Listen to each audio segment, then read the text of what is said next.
आरकेबीसी vlog बेलारुसबाट म बोल्दैछु तपाईहरु सामुने। आज फेरि नयाँ भ्लगको साथमा आइसकेको छु। यो भिडियो पनि तपाईहरुले सुरुदेखि अन्तिमसम्म हेरिदिनुहुन्छ भन्ने आशा गरेको छु र आरकेबीसी भ्लगलाई सबैजनाले माया गरिदिनु भएको छ र लाइक एन्ड शेयर कमेन्ट गर्न चाहिँ नबिर्सिनु होला। नयाँ साथीहरु जति पनि हुनुहुन्छ उहाँहरुले चाहिँ आरकेबीसी भ्लगलाई सब्स्क्राइब गरिदिनु होला र जति पुरानो साथीहरु हुनुहुन्छ उहाँहरुले चाहिँ लाइक शेयर कमेन्ट गर्न चाहिँ नबिर्सिनु होला भन्दै अब आजको भिडियो सुरु गर्न चाहन्छु। आजको भिडियो पनि विशेष छ र इन्फर्मेसन आजको लागि मैले भिडियो पनि सुरु गरिसकेको छु र आजको भिडियो चाहिँ विशेष गरी नेपालबाट नयाँ साथीहरु आउँदै हुनुहुन्छ उहाँहरुकै लागि नै मैले विशेष भिडियो बनाएको छु, किनकि उहाँहरुले बेलारुसको बारेमा बुझ्नै पर्ने कुराहरु छ र कति जति तिरेर आउँदा ठीक होला भन्ने कुरालाई नै धेरै मेरो मेसेजमा साथीहरुले कुरा गरिरहनु भएको हुन्छ र म त्यस्तो एजेन्ट त हैन त्यस्तो मेन पावरसँग कनेक्सन भएको मान्छे त हैन, किनकि मैले चाहिँ मेरो यथार्थ भिडियोहरु बनाएर हालिरहेको छु र यो भिडियोलाई पनि सबैजनाले मन पराइरहनु भएको छ र मन पराउनु भएको कारणले गर्दा नि मैले नयाँ भिडियोहरु पनि हाल्ने मौका पाएको छु। त्यही भएर तपाईहरुको सामुन्ने यही कुरामा आज चाहिँ छोटो मिठो भिडियो बनाउनलाई मैले मन लाग्यो र तपाईहरु सामुन्ने शेयर गर्न गइरहेको छु र नेपालबाट जति पनि साथीहरु आउँदै हुनुहुन्छ उहाँहरु एकदम ठुलो रकम लगानी गरेर बेलारुस आइरहनु भएको मैले बुझिरहेको छु, देखिरहेको छु है।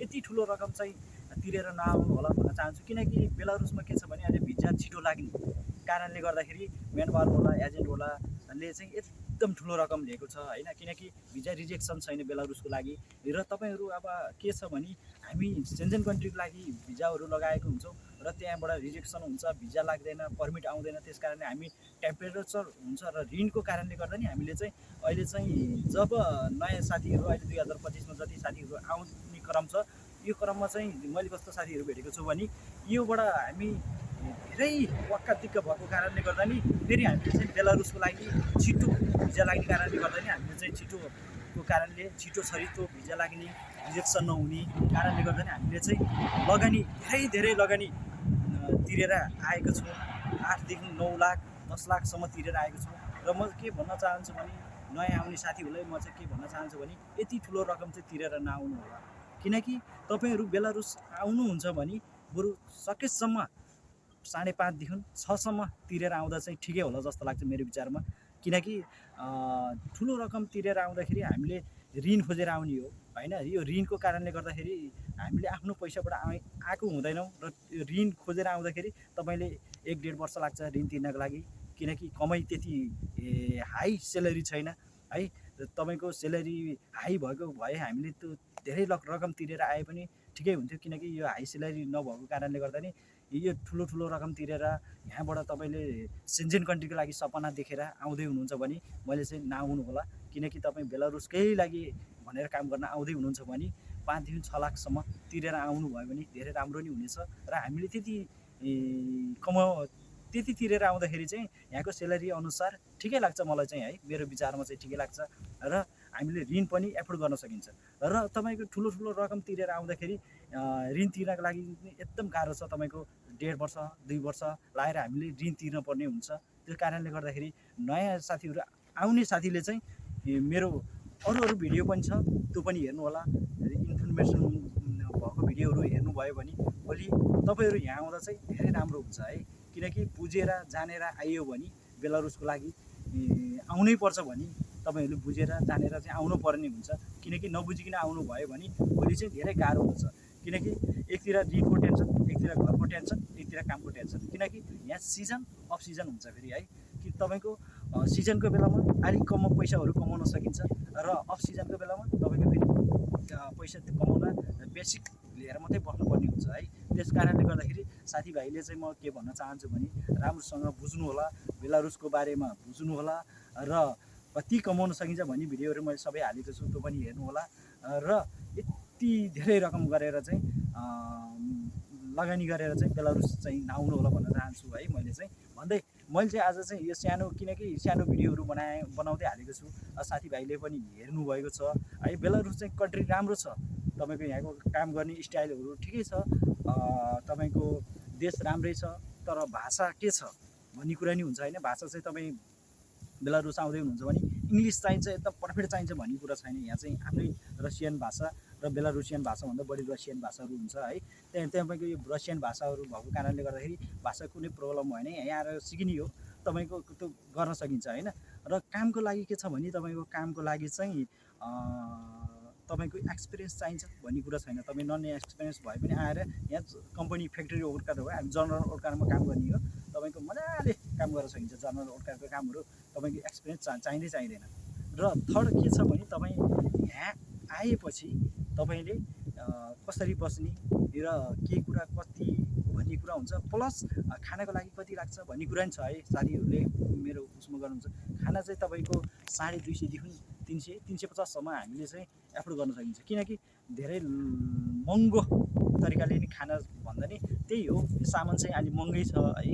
यहाँ तपाईँको भेजिटेबलहरू महँगो छ, प्लस चिकनहरू त ठिकै छ, र तपाईँको चामलहरू धेरै महँगै छ। त्यस कारणले गर्दा हामीले 250 देखि 350सम्म हामीले पुर्याउन सकिन्छ खानाको लागि चाहिँ।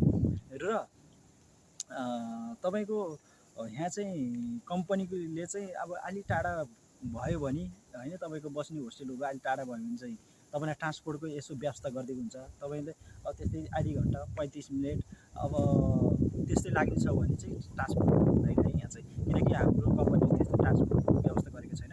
एउटा होस्टेलको चाहिँ व्यवस्था बस्नको लागि मात्रै छ। खाना आफ्नै हो है, खाना चाहिँ आफ्नै हो, यो चाहिँ बुझ्नु होला। किनकि तपाईँले मेन पावर एजेन्टहरूले फेरि खाना बस्न फ्री छ भनेर भन्दा है, यो कुरामा चाहिँ एकदम बुझेर आउनु होला।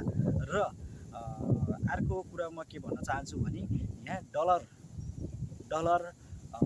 र तपाईँको रुपियाँ युरो पनि चल्दैन है। तपाईँ धेरै साथीहरूले फेरि डलर युरो चल्छ कि के चल्छ भन्नुहुन्छ, यो चाहिँ चल्दैन। मैले अरू भिडियोमा नि यो इन्फर्मेसन चाहिँ भनिसकेको छु, यसमा मैले दोहोऱ्याएर भनेको हो तपाईँहरूलाई। यहाँ चाहिँ रुपियाँले चल्छ, रुपियाँ प्लस तपाईँले हामीले नेपाल पठाउँदा चाहिँ डलरमा कन्भर्ट गरेर पठाउने हो भन्ने कुरा चाहिँ मैले अरू भिडियोमा पनि भनिन्छु, यसमा पनि मैले दोहोऱ्याएर तपाईँहरूले भने। र अरू कुरा चाहिँ सबै ठिकै छ। हेर्नुहोस् अहिले चाहिँ सेलेरी चाहिँ कम छ होइन, यो सेलेरी अलिक कम भएको कारणले गर्दाखेरि अलिकति हामीले चाहिँ चित्त नबुझ्दो कुरा भनेको यो सेलेरीको कारण हो। काम पनि तपाईँको 14-15 दिन काम गरेर 1500 देखि 1600सम्म आउँछ भने ठिकै हो। तपाईँको मेन कुरो ओभर टाइम चाहिँ तपाईँको कम्पनी अनुसार हुन्छ। फेरि कुनै कम्पनी मैले भन्छु मेरो कम्पनीमा ओभर टाइम चल्छ, मैले फेरि ओभर टाइम पाइन्छ, ओभर टाइम पाए यति सेलेरी हुन्छ भनेर मैले भन्न मिल्दैन। किनकि कुनै कम्पनीमा त्यही अनुसार हुन्छ क्या, तपाईँको ठुलो कम्पनी छ भने त्यही अनुसार ओभर टाइम दिएको हुन्छ, अर्को कम्पनीमा त्यही अनुसार आफ्नो आफ्नो कम्पनीको रुल हुन्छ है। हो त्यो कारणले गर्दाखेरि ओभर टाइमको चाहिँ तपाईँहरूले पुरै नगर्नुहोस्। सिर्फ बेसिक सेलेरी मैले $500 जति कमाउँछु है बेलारुसमा भनेर यो कुरामा चाहिँ एकदमै गरेर आउनुहोस्। र तपाईँले एकदम ठुलो रकम लिएर चाहिँ लगानी गरेर चाहिँ नआउनु होला भन्न चाहन्छु। र सकेसम्म तपाईँले 5 देखि 6 लाखसम्म आउनुभयो भने चाहिँ बेलारुसको लागि एकदम पर्फेक्ट हुनेछ। र तपाईँले आएर ऋण पनि तिर्न सक्नुहुनेछ, प्लस केही वर्ष बसेर तपाईँले चाहिँ मजाले सेभिङ गरेर फर्किन पनि सक्नुहुनेछ। र अर्को कुरा के छ भने यहाँ धेरै नयाँ आउने साथीहरूलाई एकदम समस्या परिरहेको छ।